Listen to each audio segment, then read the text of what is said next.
Bíblia é lâmpada para os seus passos e luz para o seu caminho. Raio-X da Bíblia. Aprofunde a Sagrada Escritura com o missionário comboniano, Padre José Joaquim, no programa Raio-X da Bíblia.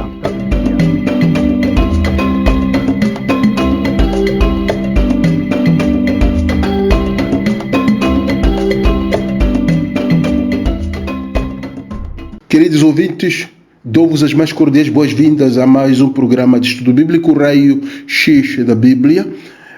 Vamos dar continuidade ao tema da semana passada, que era o da maldição na Bíblia, e dentro do tema da maldição abordamos assim brevemente a questão do pecado original. Vamos aprofundar então esta questão do pecado original, mas baseando-nos sobretudo no Catecismo da Igreja Católica, nos números 396 e seguintes. Então, o pecado original, a partir do Catecismo da Igreja Católica, para de fato completar o tema do pecado original que abordamos na semana passada dentro do contexto da maldição na Bíblia.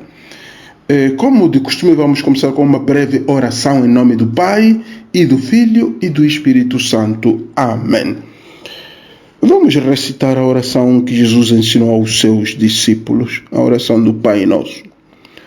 Pai nosso que estás nos céus, santificado seja o vosso nome. Venha a nós o vosso reino, seja feita a vossa vontade, assim na terra como no céu. O pão nosso de cada dia nos dai hoje, perdoai-nos as nossas ofensas, como nós perdoamos a quem nos tem ofendido, e não nos deixeis cair em tentação, mas livrai-nos do mal. Em nome do Pai, do Filho e do Espírito Santo. Amém. Então, vamos abordar o tema do pecado original, dizíamos. É claro, e este programa é católico, então, que também vamos abordar este tema do ponto de vista da Igreja Católica. Antes de tudo, notar que Deus criou o ser humano à sua imagem e semelhança. Este é o primeiro ponto que, para de fato aprofundarmos o tema do pecado original, este é o primeiro ponto, primeira constatação que nós somos chamados a fazer, que Deus criou o homem à sua imagem e semelhança e constituiu-o na sua amizade. Então, o homem criado à imagem e semelhança, o ser humano criado à imagem e semelhança de Deus, era amigo de Deus. Vivia na amizade de Deus, próprio porque imagem e semelhança quer dizer que partilhava muita coisa em comum com Deus. Era parecido com Deus.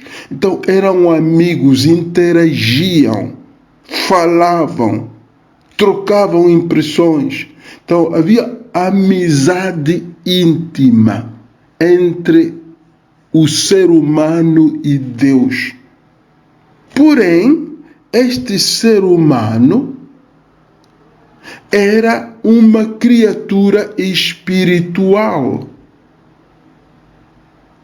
porque Deus também é espírito. Então, este ser humano tinha corpo e espírito. A parte espiritual era aquela que de fato estava chamada a cultivar a amizade com Deus, mas sobretudo a livre submissão a Deus, submeter-se com toda a liberdade e vontade a Deus. Então, temos, primeiro dizíamos, homem, o ser humano criado à imagem e semelhança de Deus e vivia na amizade com Deus. O que fazia possível esta relação entre o homem e Deus era a parte espiritual do ser humano. Ele é criado com a parte espiritual, que é para relacionar-se com Deus e até livremente submeter-se à vontade de Deus. De fato, isto é o que também hoje podemos notar e constatar. Nós temos a parte carnal, mas também temos a espiritual. A carnal tende a rebelar-se contra Deus, tende a desobedecer a Deus, mas a parte espiritual nossa é aquela que livremente se submete a Deus, obedece a Deus e busca digamos, a vontade de Deus.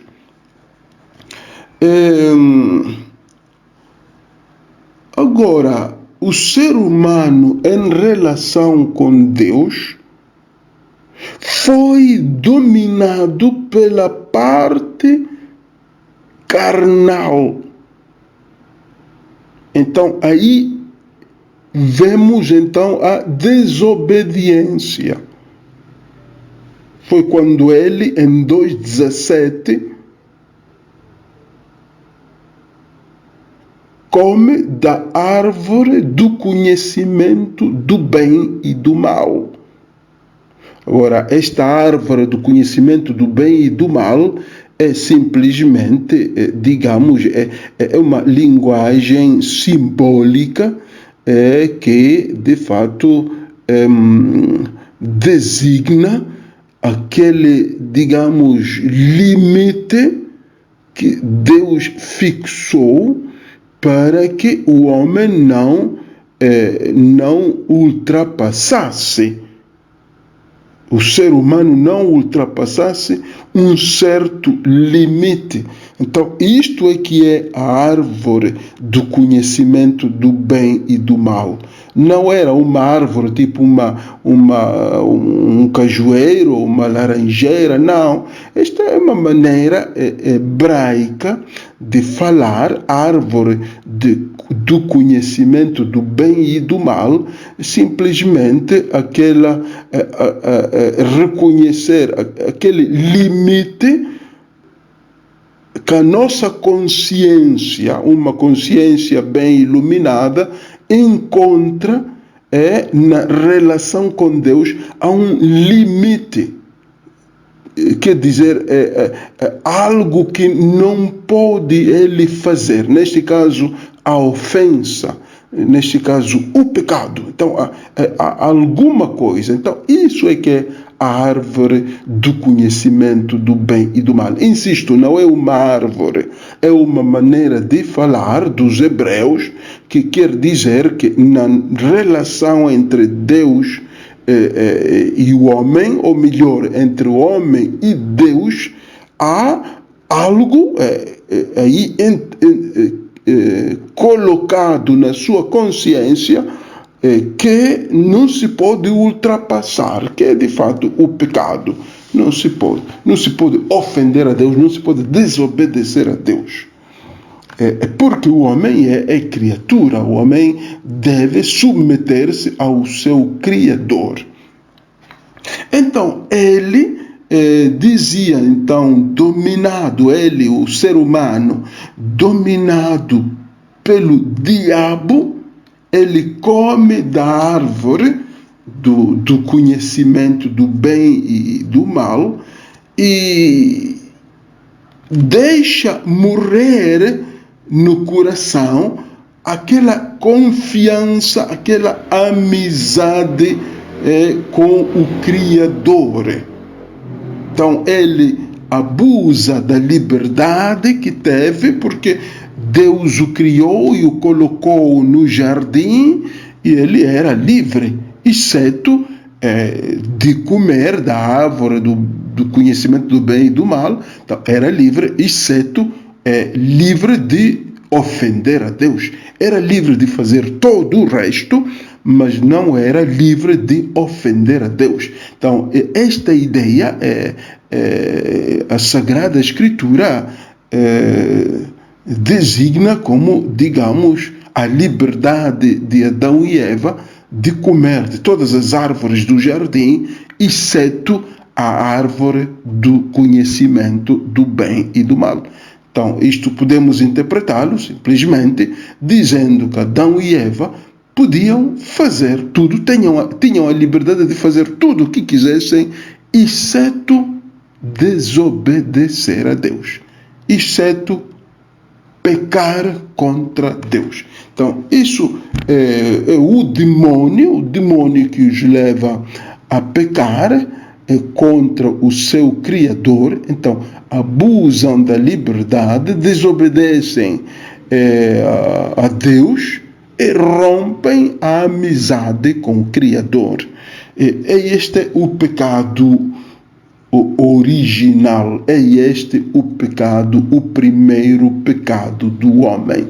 Então, o pecado original não é comer do fruto, sei lá, comer uma maçã, ou como muitos pensam que era mesmo uma árvore. Então que tem que investigar que árvore foi uma maçã, foi uma laranja, foi não sei o quê.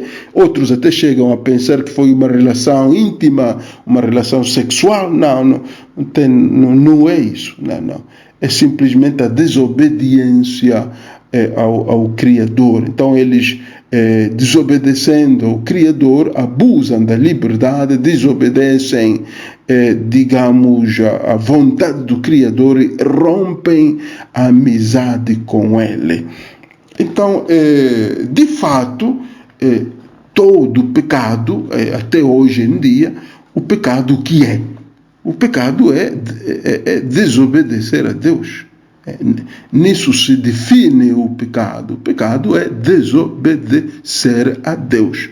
Agora, as várias compreensões, se é adultério, roubo, difamação, são, digamos, várias manifestações desta desobediência, mas o pecado em si é simplesmente desobedecer a Deus, não fazer a vontade de Deus.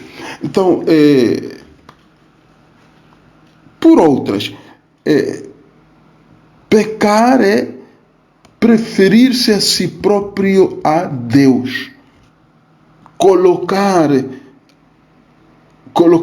a mim próprio, digamos, no centro da minha vida e deixando a Deus, excluindo a Deus, desprezando a Deus. Esse aqui é pecado, de fato é grave isso, é grave. Então eu gostaria mesmo que notássemos isso, que antes de tudo o pecado é mesmo a desobediência a Deus, é pensar que Deus não importa, Deus não é importante na minha vida, e o mais importante sou eu, são os meus planos, os meus sonhos,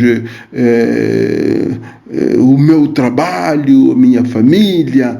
Então o pecado reside nisso. O pecado reside nisso. Não é o que, insisto, o que nós sempre pensamos, que ao pensarmos no pecado, imediatamente pensamos numa relação, digamos, de adultério, imediatamente pensamos no roubo, pensamos na corrupção, pensamos em muitas outras coisas, mas é importante pensar, antes de tudo, nesta relação que se rompe entre Deus e o ser humano, porque o ser humano despreza Deus e, digamos,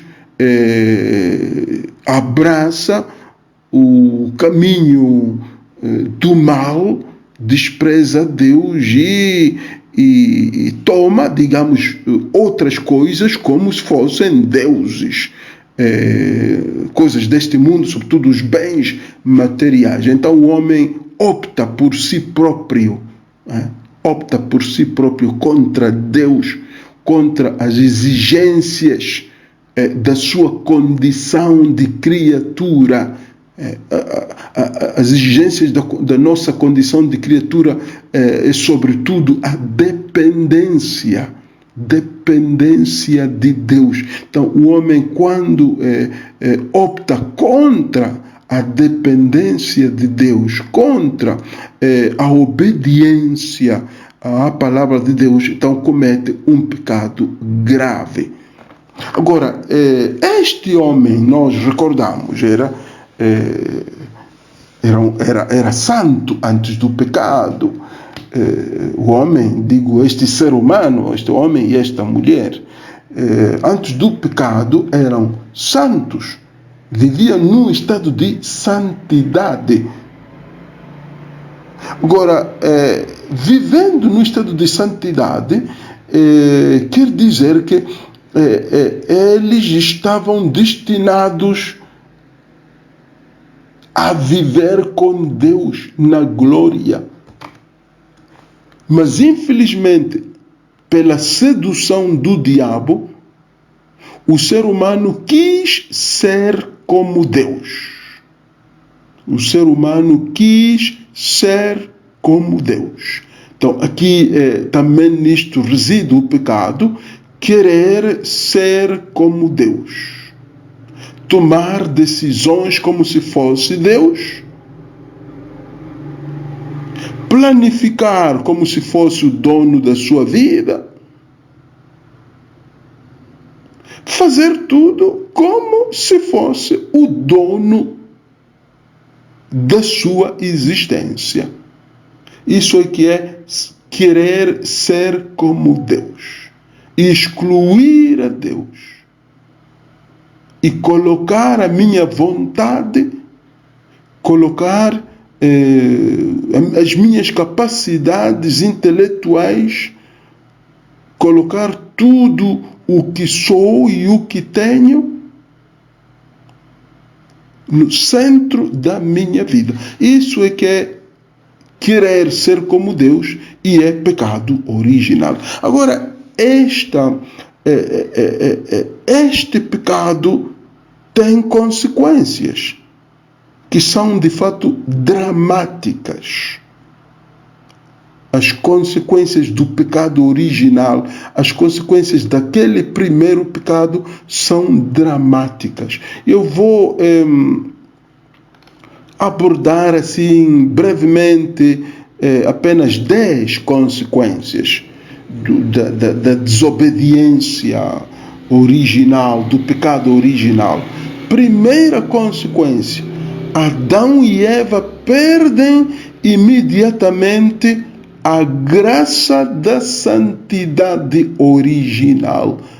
Imediatamente perdem a graça da santidade original. Esta é a primeira consequência do pecado de Adão e Eva. Perdem imediatamente a graça da santidade original. Perdendo a santidade original, eles vivem nas trevas. Vivem nas trevas e longe de Deus, escondidos. Então, esta perda da santidade leva o ser humano a viver longe de Deus, desprotegido, porque a santidade original é proteção para o homem. Perde a santidade original, perde também a proteção divina. Segunda consequência: Adão e Eva têm medo de Deus. Têm medo de Deus. Esta é outra consequência da desobediência. Ter medo de Deus. E vocês verão, eu vos convido a também ir aplicando a sua vida, não é? Ter medo de Deus. Então, também hoje há muitos cristãos que têm medo de Deus. Não amam a Deus, só têm medo de Deus. Não roubam porque têm medo de Deus. Não cometem adultério porque têm medo de Deus. Não matam porque têm medo de Deus. Não fazem isto porque têm medo de Deus. Enquanto deveriam fazer tudo não por medo de Deus, mas por amor a Deus. Por amor a Deus. É como também no lar, digamos, o que deveria mover a relação deveria ser o amor e não o medo. Ninguém deveria ser fiel ao outro porque tem medo dele ou dela. A pessoa é fiel ao outro, é fiel à outra, porque a ama, porque o ama. Então aqui, Adão e Eva têm medo de Deus, porque romperam o amor, romperam a amizade. Então isso gera medo.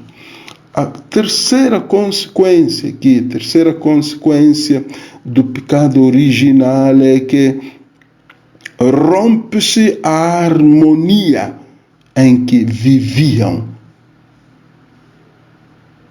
A harmonia ficou destruída. Aquela harmonia com Deus e a harmonia com a natureza ficou destruída. Então, o pecado rompe a harmonia em que o ser humano vive. Isto é a consequência do pecado. E se quisermos aplicar hoje as guerras, as divisões, as violências, a criminalidade, tudo isso é consequência do pecado, consequência da desobediência a Deus. Agora, esta harmonia é também interior.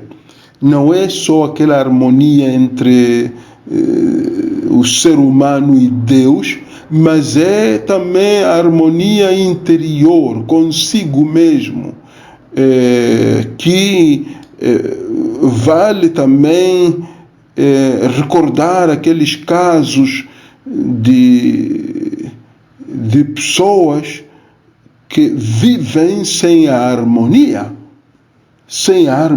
interior. Dentro de si não há paz, não há harmonia dentro de si. E é consequência do pecado isso. É consequência do pecado. É efeito colateral do pecado, da desobediência a Deus. Então esta harmonia que se rompe, esta harmonia que fica destruída, é aquela entre Deus e o ser humano, mas também do ser humano consigo mesmo. Então vive sem harmonia, e há muita gente que vive sem harmonia, trabalha, até dança, mas sem harmonia interior, sem paz interior, sem tranquilidade interior. Então há muita gente, vive, cresce, trabalha, ganha bem, mas não tem harmonia interior. E isso é consequência do pecado. Como dizia, é efeito colateral do pecado. Quarta consequência é que o domínio das faculdades espirituais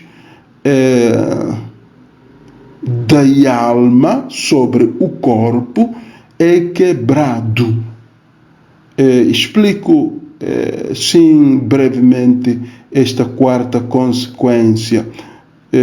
Faculdades espirituais da alma, antes do pecado, dominavam sobre o corpo.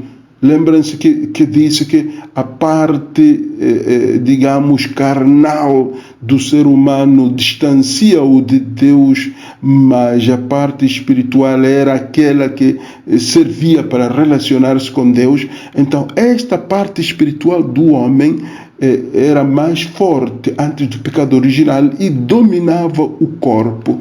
Agora, com o pecado original, é quebrado esse domínio que as faculdades espirituais da alma tinham sobre o corpo.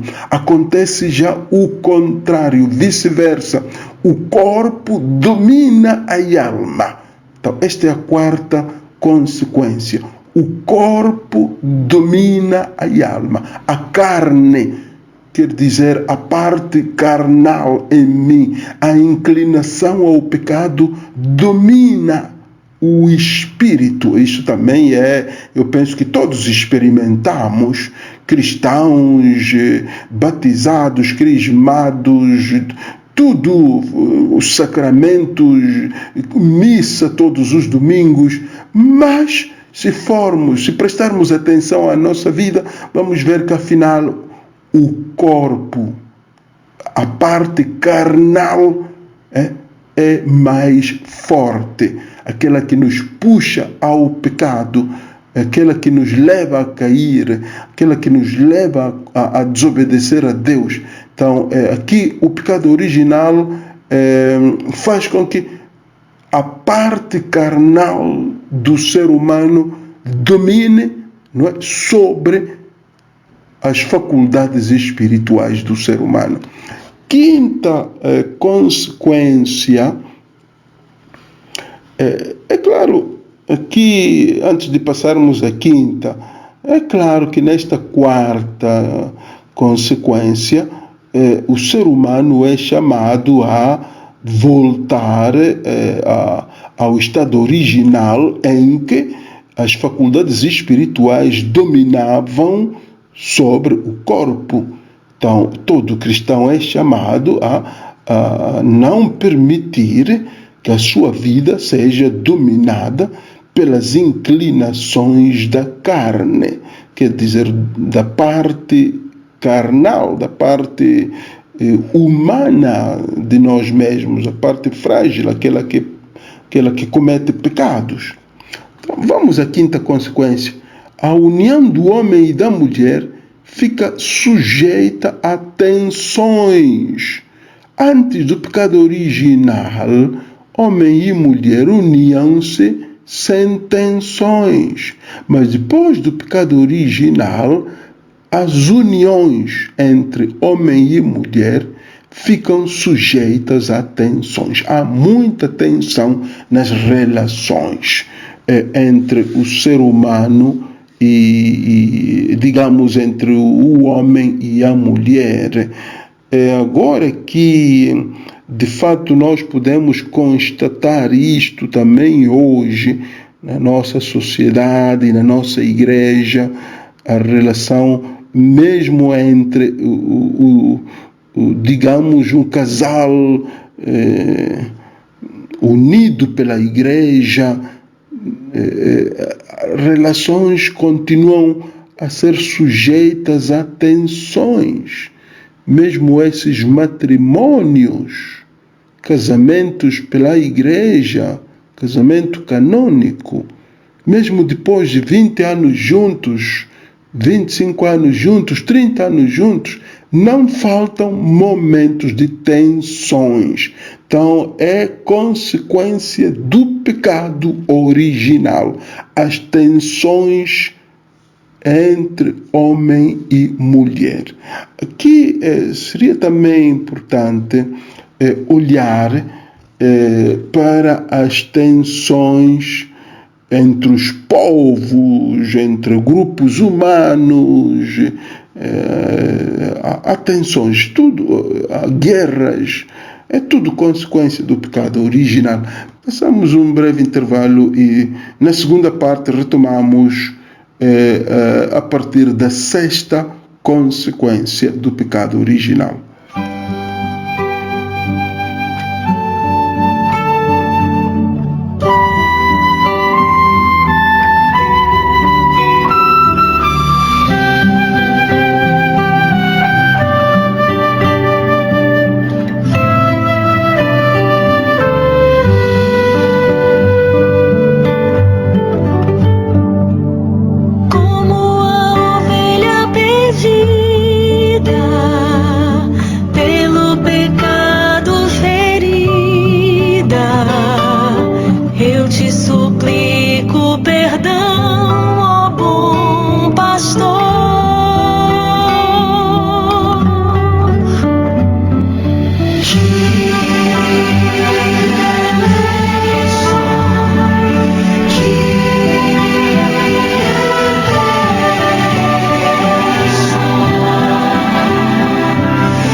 Então, bem-vindos irmãos, bem-vindas irmãs à segunda parte do nosso tema sobre o pecado original. Vamos à sexta consequência, que as relações entre homem e mulher são caracterizadas pela avidez e pelo domínio.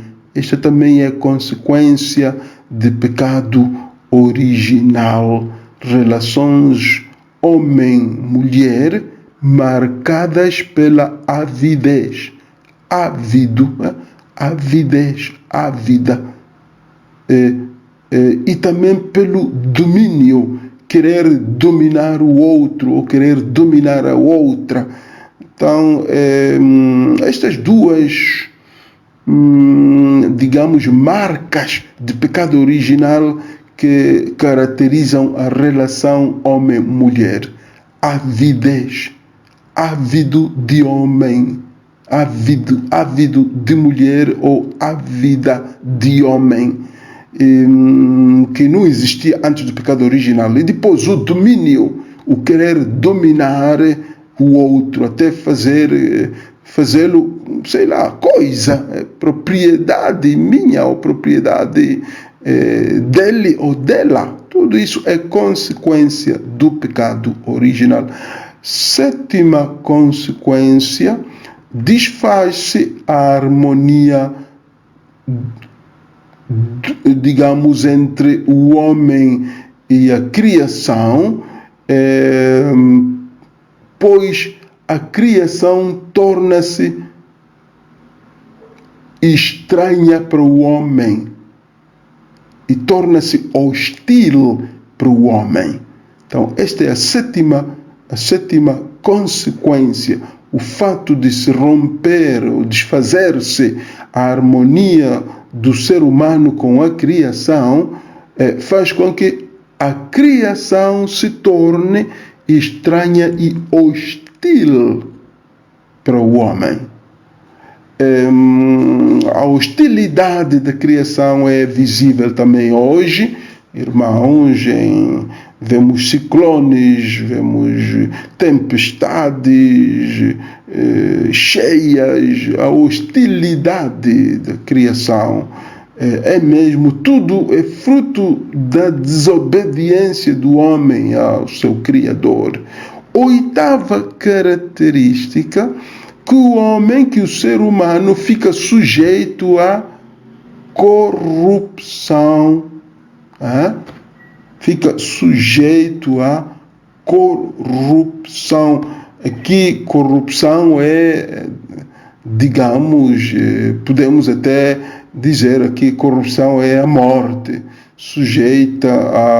O homem e a mulher ficam sujeitos a envelhecer, porque antes do pecado original eles não envelheciam e não morriam.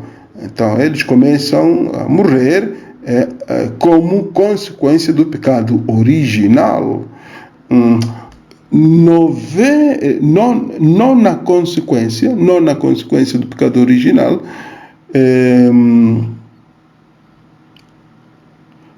onde se diz que o homem volta ao pó da terra. O homem volta ao pó de que foi formado. Não só a morte, mas quando a pessoa morre, o corpo desfaz-se. Então, este ser pó da terra também é consequência do pecado original. Agora, podemos explicar por que digamos,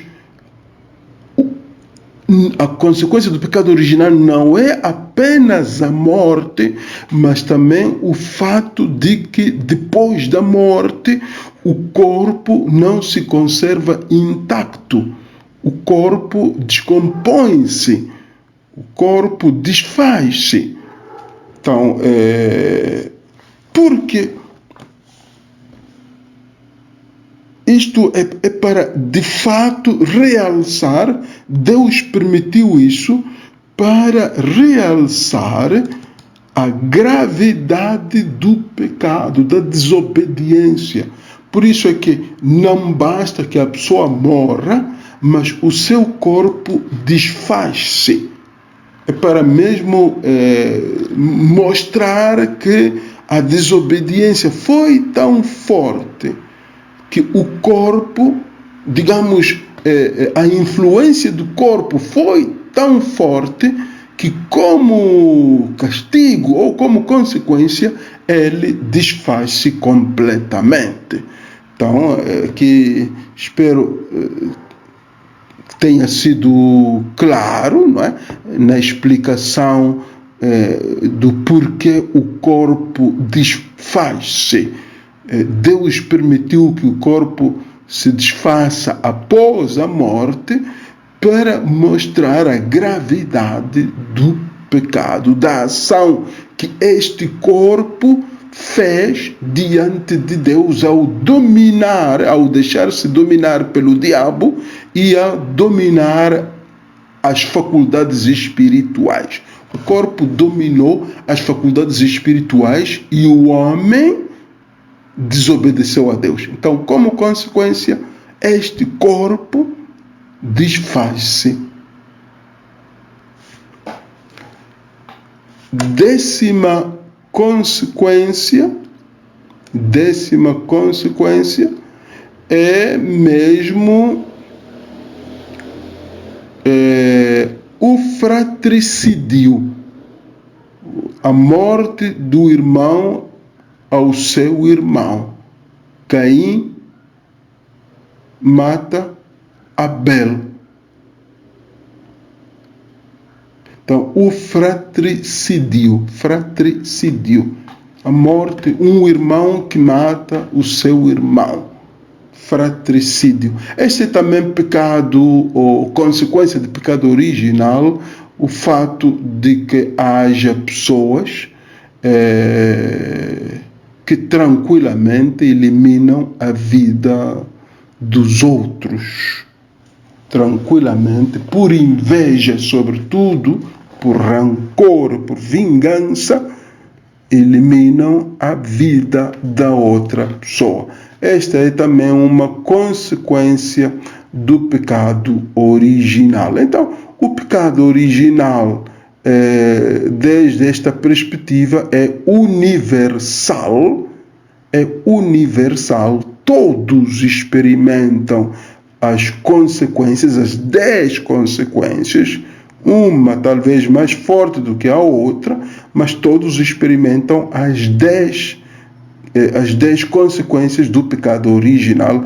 Então, desde esse ponto de vista, podemos dizer que o pecado é universal. Mas, graças a Deus, como diz a carta aos Romanos, Paulo aos Romanos, a universalidade do pecado corresponde também à universalidade da salvação em Cristo. Assim como o pecado é universal, a salvação em Cristo também é universal. Assim como todos sofrem das consequências do pecado original, também a todos é oferecida a salvação e podem também desfrutar, digamos, dos frutos da salvação em Cristo.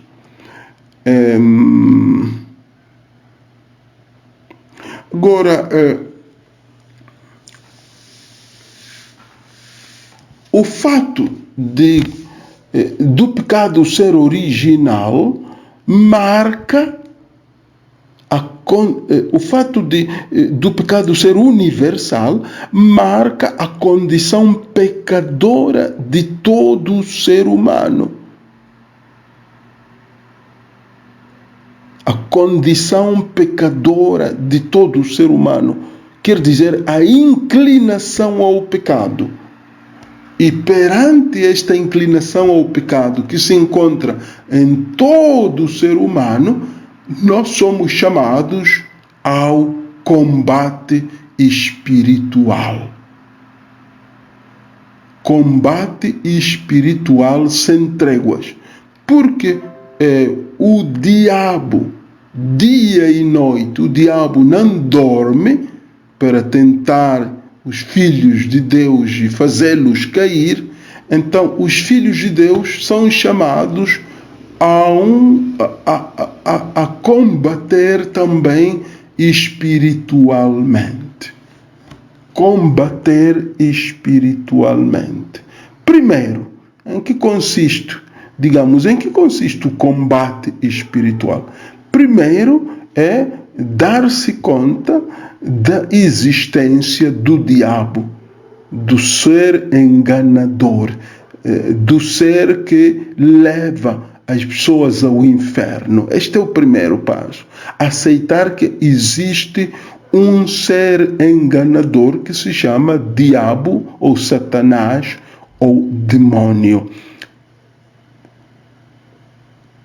Agora, em que mais consiste o combate espiritual?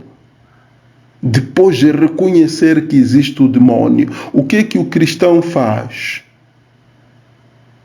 Apegar-se a Deus. Apegar-se a Deus. Refugiar-se nas mãos de Deus. Refugiar-se nos braços de Deus. Viver com Deus. Este é o segundo ponto. O primeiro era reconhecer que existe um ser enganador, diabo. E o segundo ponto é refugiar-se nas mãos de Deus. Terceiro ponto para Combater espiritualmente e ganhar é estar em constante contato com a palavra de Deus. Estar sempre a escutar a voz de Deus na sua palavra. Isso faz-me forte espiritualmente. Capacita-me a combater, capacita-me para combater espiritualmente. A escuta da palavra de Deus. Quarto ponto, depois da escuta da palavra de Deus. Viver na graça de Deus, viver na santidade de Deus, repudiar a vida de pecado, viver na santidade. Se a pessoa não vive na santidade, não vai vencer o demônio. A pessoa não pode, não é possível vencer o demônio vivendo no pecado. Quinto ponto deste combate espiritual perante o mal que é rampante, perante o pecado original, cujas consequências, as consequências sofremos todos nós. Então, quinto ponto é amar. Amar sem condições. É uma arma muito forte. O amor é uma arma no combate espiritual. Quem ama permanece forte. Quem não ama permanece frágil, cai. Então, o amor fortalece. A falta de amor enfraquece. Então, aqui temos 5 pontos para o combate espiritual. Então, podemos ficar por aqui. Acho que com este programa de hoje terminamos o tema da maldição. E nesta segunda parte do tema da maldição, relativamente ao pecado original. Então, é muito importante, o que dizia também há bem pouco tempo, que a universalidade do pecado é contraposta pela universalidade da salvação. Então, não podemos ter medo, viver desanimados, porque todos somos dominados pelo pecado, porque somos herdeiros do pecado, porque somos condenados ao inferno. Não, temos a salvação em Jesus Cristo, que também é universal. Todo aquele que quiser recebê-la pode abrir o seu coração, acolher e entrar no combate espiritual nos 5 pontos que eu acabo de vos propor. Seja louvado nosso Senhor Jesus Cristo, para sempre seja louvado, e sua mãe Maria Santíssima. Em nome do Pai, do Filho e do Espírito Santo. Amém.